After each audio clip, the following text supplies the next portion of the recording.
The former president of the ECOWAS Commission, Dr. Mohamed Ibn Chambas, has called for the establishment of the Africa Defense Force. Chambas made this call in Accra while speaking at the 13th Zik lecture series in honor of the late elder statesman Nnamdi Azikiwe, who died on the 11th of May in 1996. The former ECOWAS boss said Africa, with its own standby force, could efficiently deploy resources and personnel to conflict zones, supporting peacekeeping operations and stabilizing at-risk areas. Also, stakeholders have raised concerns over the delay in the appointment of ambassadors by President Bola Tinubu. This diplomatic vacuum has also raised serious questions and concerns about the country's standing in the global arena and its capacity to navigate the increasingly complex international relations.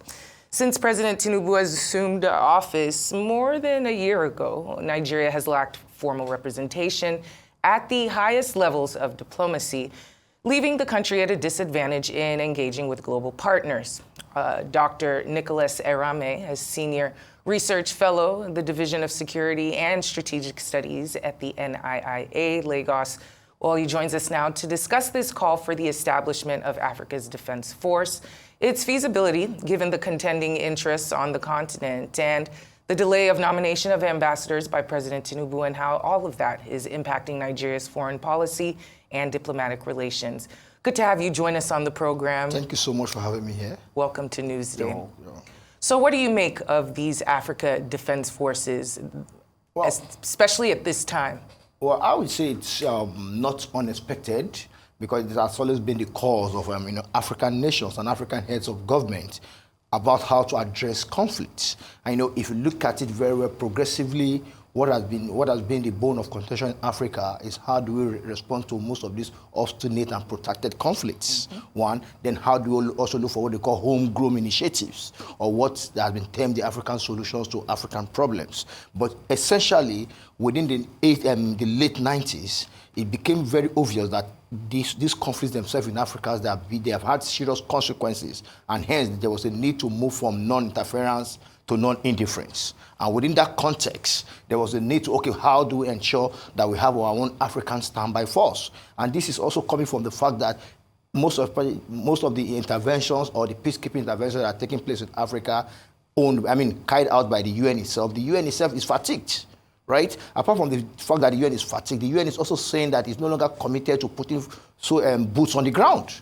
And what it means is that Africa needs to rise up to this occasion. And don't forget, even within the Africa Union Constitutive Act, we have what they call the African Standby Force, right? So, but these frameworks have always been frameworks by mere sloganeering. So, but more than ever before, this is the particular time Africa needs. There's conflict everywhere in Africa. They are protected, and there seems to be no end in sight in all these conflicts. Now, what is going to be the advantage of this kind of force? First, we have what they call proactive response to conflicts. And don't also forget, even before now, we have what they call the continental early warning system.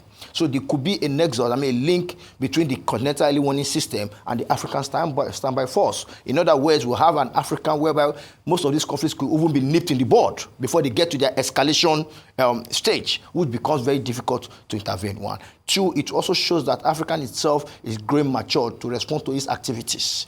Three, it also brings about confidence building. Then four, don't also forget that conflict has been identified as one of the critical problems that has slowed what they call growth in Africa. So if they're able to nip this African, and that's not to say that because Africa now has a standby force, there are not going to be conflicts. No, of course, but what is fundamental is that this standby force is there to do what they call an immediate response to conflict in the lieu of forming a larger security force if the need arises. Well, but if I remember correctly, African Standby Force, I think it was established 20 years ago, even though it hasn't been really fully operationalized. So I'm wondering, shouldn't we be talking about actually strengthening that and making it work instead of calling for another, defense force? Yeah, how will it be funded? What's the assurance, that countries, would fulfill their financial obligation? In all sincerity, if you look at the content of the Chambas, call the cause, you see that nothing different from the fact that it's still about African standby force, right? So it is not about funding. The real challenge we face in Africa now is that we have faced a problem whereby even most African heads of government who are part of all these protocols and frameworks do not really support these frameworks, and that has been the greatest challenge. And again, don't also forget that Africa is really faced with the issue about finance, just like you said. Currently, there are crises ongoing in the Democratic Republic of Congo and some other conflicts. What African is doing there, the kind of intervention African is doing there is at the level of mediation, using what they call the panel of elders, or what they call the committee of elders, right, to intervene in these issues, to make resolutions, to make pronouncements on what they think should be the way about how these conflicts must go to end. But what is fundamental about it, like you have rightly said or rightly pointed out, is that the issue about funding, it's a serious problem in Africa, and that is why we have the idea, we have the understanding of the conflict, which gives us a greater advantage to the UN forces, right? The political will, then the finance to execute these peacekeeping interventions has always been a problem, and that's why we continue to rely on Western partners, which itself has both advantages and disadvantages. And it seems, just like you said, this always is the issue. Great ideas, very necessary and timely, but there's no money to implement. There's no temerity to implement it. There's no cohesion amongst the individuals who are supposed to be working together. But I want to move to another subject now, because it seems here in Nigeria we've been chasing foreign investment. The subject of the economy has been very big, and we're looking for foreign investments. But we don't have ambassadors. We currently don't have any ambassadors that have been appointed under this government, and they play a prominent role in the negotiations of such things. What do you make of this? And in your time, have you ever seen a situation like this where it's taken so long to appoint ambassadors in foreign Well, you countries? see, sometimes timing can be a problem, but might not necessarily be a big problem, one. And I can also tell you for a fact that the government is also more concerned, even far than you might think about this. And don't forget that the whole issues about appointment of ambassador falls within the prerogative of the presidency. But I can also tell you for a fact that for now, we can't say that there's a lacuna in terms of representation of the country with the outside world.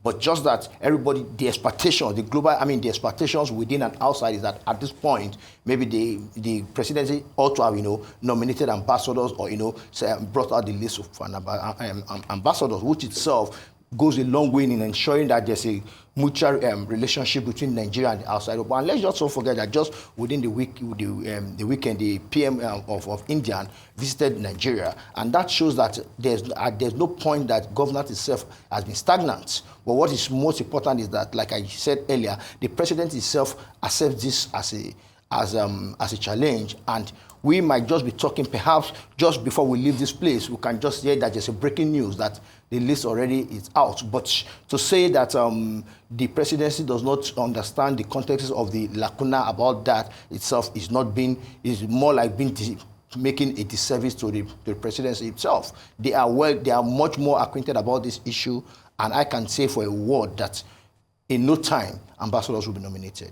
Well, so if the government, understands how important it is for us to have ambassadors, it's curious, that they are taking so long to make this appointment.